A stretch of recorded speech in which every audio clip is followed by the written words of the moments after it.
삼국지를 잘 모르는 분들도 동탁이라는 이름을 들으면 대체로 비슷한 장면을 떠올립니다. 황제를 마음대로 다루는 사람, 수도를 장악한 사람, 무력으로 권력을 움켜쥔 사람, 그리고 결국 너무 빨리 무너진 사람. 동탁은 분명 삼국지 초반에 가장 강한 권력자처럼 보입니다. 그는 군사력을 가지고 수도에 들어왔고, 황제를 손에 넣었고, 정치의 중심을 장악했고, 누가 봐도 나라의 목줄을 쥔 것 같은 위치에 올랐습니다. 겉으로만 보면 이 정도면 거의 다 가진 것처럼 보입니다. 황제를 손에 넣었다는 건 나라의 이름을 손에 넣었다는 뜻이고, 수도를 장악했다는 건 정치의 중심을 틀어쥐었다는 뜻이고, 모두가 두려워한다는 건 현실 권력이 자기 손 안에 있다는 뜻이기 때문입니다. 그런데 이상한 점이 있습니다. 그렇게 다 가진 것처럼 보였던 동탁이 왜 오래 못 버텼을까요? 왜 황제를 손에 넣고도 진짜 승자가 되지 못했을까요? 왜 순간적으로는 가장 높이 올라섰는데 결국은 가장 불안정한 권력자가 되었을까요? 오늘은 이 이야기를 해보겠습니다. 동탁은 왜 황제를 손에 넣고도 오래 못 버텼을까? 이 질문을 이해하려면 먼저 아주 중요한 기준 하나를 잡아야 합니다. 황제를 쥔다는 것과 나라를 지배한다는 것은 같은 말이 아니라는 점입니다. 이건 삼국지에서 굉장히 중요한 문제입니다. 많은 사람들은 왕이나 황제를 손에 넣으면 자동으로 권력도 완성된다고 생각합니다. 하지만 실제로는 그렇지 않습니다. 황제는 상징입니다. 상징은 중요합니다. 아주 중요합니다. 하지만 상징만으로는 오래 못 갑니다. 상징을 현실의 질서로 바꾸는 능력이 있어야 하고, 사람들이 그 권력을 납득할 얼굴이 있어야 하고, 그 상징 아래에서 돌아가는 구조가 있어야 합니다. 동탁은 황제를 손에 넣는 데는 성공했지만 그 황제를 중심으로 오래갈 질서를 만드는 데는 실패했습니다. 이게 핵심입니다. 동탁은 혼란한 후한 말의 틈을 타고 중앙으로 들어옵니다. 나라의 중심은 약해져 있었고, 정치권은 혼란스러웠고, 황실은 스스로를 지킬 힘이 부족했습니다. 이런 시대에는 결국 군사력이 있는 사람이 가장 먼저 중심으로 들어옵니다. 동탁은 바로 그 타이밍을 잡은 사람입니다. 즉, 그는 아무 이유 없이 올라온 게 아니라 나라가 약해진 틈을 정확히 파고든 사람입니다. 이건 분명 실력입니다. 약한 사람은 그런 타이밍을 못 잡습니다. 그러니 동탁을 단순한 바보 같은 폭군으로만 보면 안 됩니다. 그는 기회를 볼 줄 아는 사람이었고, 무너지는 구조 속에서 어디를 잡아야 중심이 되는지도 알았습니다. 그래서 수도를 잡았고, 황제를 장악했고, 국가의 상징을 자기 손에 넣습니다. 문제는 그 다음입니다. 올라가는 데 필요한 능력과 버티는 데 필요한 능력은 완전히 다릅니다. 동탁은 올라가는 데는 강했지만 버티는 데는 약했습니다. 왜냐하면 그는 권력을 너무 군사력 중심으로만 이해했기 때문입니다. 이게 첫 번째 이유입니다. 동탁은 힘이 있으면 사람들이 따른다고 생각했을 가능성이 큽니다. 무력이 크고 병력이 많고 내가 황제를 쥐고 있으면 결국 다들 복종할 거라고 본 것입니다. 이건 반은 맞고 반은 틀립니다. 사람은 두려우면 잠시 복종합니다. 하지만 두려움만으로는 오래 버티지 않습니다. 왜냐하면 사람은 잠깐 무서워할 수는 있어도 계속 불안한 상태로는 못 살기 때문입니다. 권력이 오래 가려면 단순히 무서운 것만으로는 부족합니다. 예측 가능해야 하고, 질서가 보여야 하고, 최소한 이 안에서는 내일이 어떻게 돌아갈지 감이 와야 합니다. 동탁은 그걸 못 만들었습니다. 그의 권력 아래에서는 사람들이 안심하지 못했습니다. 누가 갑자기 숙청당할지 모르고, 무슨 결정이 튀어나올지 모르고, 황실이 어디까지 모욕당할지 모르고, 나라가 어디로 흘러갈지 보이지 않았습니다.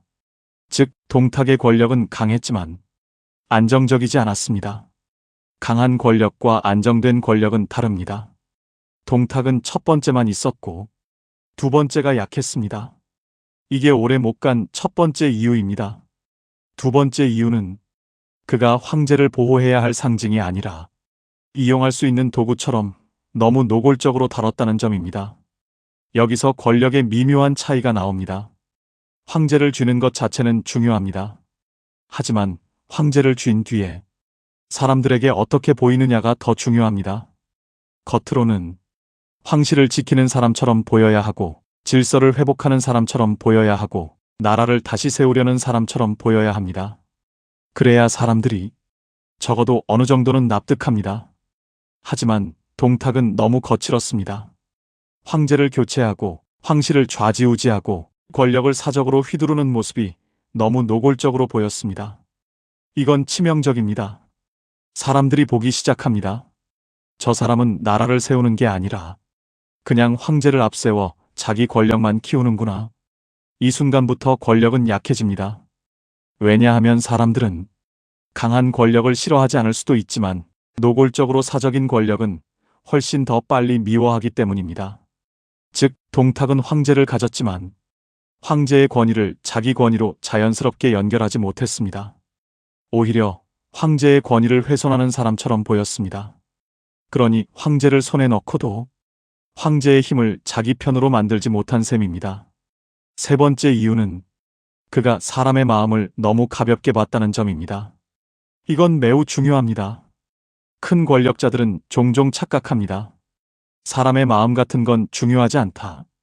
칼과 군사력이 있으면 된다. 하지만 실제로 큰 조직은 사람의 마음이 무너지면 같이 무너집니다. 특히 중앙정치와 관료 조직은 겉으론 복종해도 속으론 평가를 계속합니다. 저 사람이 오래갈 사람인지, 저 사람 밑에서 버텨야 하는지, 저 사람과 운명을 같이 해야 하는지. 동탁은 여기서 크게 점수를 잃습니다. 그는 두려움은 줬지만, 신뢰는 못 줬고, 복종은 얻었지만, 충성은 못 만들었고, 침묵은 만들었지만, 지지는 못 만들었습니다. 이건 무서운 구조입니다. 겉으로는 조용해 보여도, 속으로는 모두가 당신이 무너지길 기다리는 상태. 이런 권력은 겉만 살아 있습니다. 속은 이미 썩기 시작한 겁니다. 동탁이 바로 그런 상태였습니다. 사람들이 그를 진심으로 떠받친 게 아니라 당장 칼이 무서워 참고 있었을 뿐입니다. 그러니 기회가 오면 무너집니다. 네 번째 이유는 동탁이 절제할 줄 몰랐다는 점입니다. 힘이 큰 사람일수록 절제가 중요합니다. 왜냐하면 힘은 보여줄수록 반작용도 커지기 때문입니다. 정말 오래가는 권력자는 자기 힘을 다 드러내지 않습니다. 필요한 만큼만 보여주고 위협은 하되 모두를 끝까지 몰아붙이지 않고 공포는 주되 숨 쉴 틈은 남겨둡니다. 그래야 사람들이 완전히 등을 돌리지 않습니다. 그런데 동탁은 반대였습니다. 그는 권력을 잡은 뒤 오히려 더 거칠게 드러냈고 더 노골적으로 행동했고 더 많은 사람에게 모욕과 공포를 주었습니다. 이건 왜 문제일까요? 힘을 쓰는 방식이 거칠수록 사람들은 단순히 싫어하는 것을 넘어서 저 사람은 없애야 한다고 생각하게 됩니다. 이건 아주 위험한 단계입니다. 권력자는 미움받을 수 있습니다. 하지만 제거해야 할 대상으로 합의되면 끝입니다. 동탁은 너무 빨리 그 단계로 들어갔습니다. 그는 사람들에게 불편한 권력자를 넘어서 계속 두면 안 되는 존재처럼 보이기 시작했습니다. 그래서 반동탁 연합 같은 흐름도 생기고 중앙 안팎에서 그를 향한 적대감도 커집니다. 즉, 동탁은 너무 빨리 너무 많은 적을 만들었습니다. 다섯 번째 이유는 그가 구조보다 자기 자신에 너무 많이 기대고 있었다는 점입니다. 이건 조조와 비교하면 더 분명해집니다. 조조도 결국 황제를 손에 넣습니다. 조조도 황제를 정치적으로 활용합니다. 그런데 왜 조조는 동탁처럼 바로 무너지지 않았을까요? 조조는 힘을 구조로 바꾸려 했기 때문입니다. 그는 사람을 배치하고 행정체계를 정리하고 명분을 만들고 자기 권력이 단순한 군사력으로만 보이지 않게 했습니다. 즉, 조조는 내가 강하다 해서 끝나지 않고 이 질서가 돌아간다까지 만들려 했습니다. 반면 동탁은 질서 자체보다 자기 위세가 더 앞에 있었습니다. 그의 권력은 체계라기보다 동탁 개인의 힘에 더 가까웠습니다. 이건 매우 불안정합니다. 왜냐하면 개인의 힘은 그 사람이 흔들리는 순간 같이 흔들리기 때문입니다. 구조가 약한 권력은 언제나 충격에 약합니다. 사람들이 동탁을 두려워했을 뿐 동탁이 만든 질서를 신뢰한 게 아니었으니까요. 이런 권력은 오래 못 갑니다. 여섯 번째 이유는 그가 다음을 생각하지 못했다는 점입니다. 권력을 잡은 사람은 항상 두 단계를 봐야 합니다. 첫 번째는 지금 어떻게 잡을 것인가? 두 번째는 이걸 어떻게 오래 유지할 것인가? 동탁은 첫 번째에는 성공했지만 두 번째에는 실패했습니다. 왜냐하면 그는 당장 누를 수 있는가, 당장 장악할 수 있는가, 당장 겁먹게 만들 수 있는가에는 강했지만 몇 년 뒤에도 이 체제가 버틸 수 있는가, 내가 없어도 이 권력이 굴러갈 수 있는가, 사람들이 결국 어느 선까지 받아들일 수 있는가를 길게 설계하지 못했습니다. 이건 단기 권력자의 전형적인 한계입니다. 올라갈 땐 빠르지만 유지할 계획이 약합니다. 그래서 동탁은 강했지만 짧았습니다. 일곱 번째 이유는 그가 지방과 중앙, 황실과 군사, 관료와 무장의 균형을 다 망가뜨렸다는 점입니다. 원래 큰 나라는 여러 축의 균형으로 버팁니다. 황실은 상징을 주고, 관료는 행정을 돌리고, 군사는 질서를 지키고, 지방은 세금을 내고 사람을 공급합니다. 그런데 동탁은 이 균형을 전부 거칠게 흔들어 버립니다.